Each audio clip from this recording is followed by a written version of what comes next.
सो hey everyone. थोड़ा time से 2-3 दिन से आ नहीं रहा है अपने, क्या कहते हैं, एक्टर वाला कुछ नहीं आ रहा है, एक्टिंग कर नहीं पा रहे हैं। तो मैं पहले से शुरू करता हूँ। तो संडे को क्या हुआ कि संडे को हमको पीपीटी बनानी थी, वो हैकाथॉन में पार्ट ले एसआईएच वाला। तो पीपीटी बनानी थी। तो सुबह में कुछ बाहर गया था, फिर दोपहर को हम दोस्तों ने मिलकर पीपीटी बनाई थी, तो उधर टाइम नहीं मिला मेरे को। तो पीपीटी बनानी ज़रूरी थी क्योंकि मंडे को सबमिट भी करनी थी, इसलिए फिर वो हो गया। फिर संडे रात को मेरे को पता चला, जब मैं बाहर से फिर दोस्तों के साथ बाहर गया था, फिर घर आया तो वो पता चला कि जो मेरी जो 2 बिल्ली है उसमें जो जो एक बिल्ली थी, जो ब्लैक वाली, ब्लैक स्पॉट्स वाली, तो उसको पता नहीं, मैंने देखा कि उसको एक हाथ में से ऐसे खून निकल रहा था। तो मैंने देखा, चेक किया, तो पूरा ऐसे हाथ चल नहीं रहा था उसको, वो एक पैर से चल रही थी, एक हाथ, मतलब एक हाथ नहीं चल रहा था, बाकी 3 से चल रही थी, जैसे लंगड़ा लंगड़ा के चल रही हो ना ऐसे। तो फिर वो हुआ, तो फिर मंडे को मैं गया फिर कॉलेज, फिर फ़ोन किया वो जीव दया वाले को, तो वो आके गए। तो फिर उन लोगों ने कहा कि आपको उधर लेके जाना पड़ेगा जहाँ जीव दया वाला है।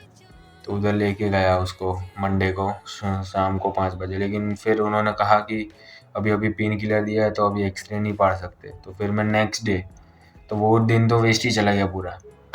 फिर नेक्स्ट डे ट्यूसडे को मैं गया नहीं कॉलेज, और सुबह 10 बजे उसको लेके गया मैं, और पढ़ा तो उसमें फ्रैक्चर था।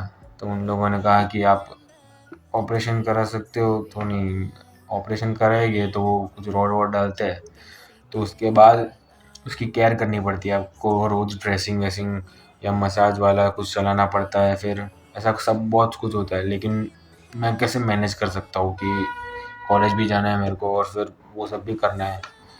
तो उन्होंने कहा कि कुछ एक सिरप दे के, एक सिरप दी उन्होंने कि वो पिलाना, 1 महीने में हो जाएगा धीरे धीरे। तो मैंने कहा ठीक है, चलो वही करते हैं। तो दूसरा दिन भी ऐसे ही निकल गया पूरा। फिर आज आज मैं उठ के सीधा कॉलेज चला गया, और फिर अभी ये वीडियो रिकॉर्ड कर रहा हूँ मैं।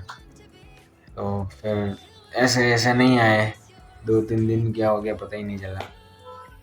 तो कल से शुरू करते, और कल भी नहीं हुआ तो फिर माँ चुत गई, गांड फट गई सबकी, मेरी भी फट गई पूरी भूसड़ा जैसी फेंचोद। और तो क्या कह सकते हैं, अभी अभी अभी कुछ, अभी मैं पढ़ने बैठूंगा कुछ। तो ये इतना छोटा होगा आज का वीडियो, लेकिन बनाना ज़रूरी था कि क्योंकि अगर मैं चालू नहीं रखता तो आप लोगों को कैसे कैसे कैसे पता चलता। तो ये भी ठीक है, ये भी करना पड़ता है। और क्या मोनोलॉग वोनोलॉग करूँ आज? अभी मन तो नहीं कर रहा, लेकिन करता हूँ। तब सुनिए।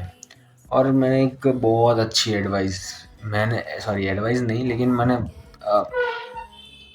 पिछले 2 दिन, दो पहले मंडे को शायद, या मंडे को संडे को ऐसा देखा था, मैंने थॉट सोचा था कि मैं रील देख रहा था, तो फिर मेरे को स्माइल आ गई थी। तो तब मैंने सोचा था कि हंसी और जेन्युइन स्माइल स्माइल में क्या डिफरेंस है, वो मैंने सोचा था। तो डिफरेंस ये था कि हंसी, आपको हंसना तब आता है कि जब किसी दूसरे की बुराई हो रही हो, किसी को नीचा दिखाया जा रहा हो, कोई गिर जाता हो। मैं जनरल की बात कर रहा हूँ कि जब वो ऐसे, तब तब ऐसे हंसी आती है हमको, तब हम हंसते हैं। लेकिन खुश तब होते हैं, सबके जो खुशी होने की टाइम होती है ना, मतलब सब, कि कौन जेन्युइन खुश है, जेन्युइन कि जेन्युइनली खुश है या जेन्युइन हंसी है उसकी, वो सबकी अलग अलग होती है। जैसे मेरी होती है कि मैंने कोई इंस्टाग्राम रील देखी और किसी कोई मदद कोई कर रहा है, तो उसकी सामने जो जिसकी ज़रूरतमंद थी उसको मिलता है, तो फिर उसकी हंसी देख के आ जाती है जेन्युइन स्माइल। ठीक है, वो डिफरेंस होता है। तो आप भी अपनी सोचिए क्या है। तो ठीक है, ये हो गया अभी 5 मिनट का, बड़ा तो हो गया लेकिन कोई बात नहीं, मिलते हैं कल, कल से चालू करते हैं, ठीक है, बाय।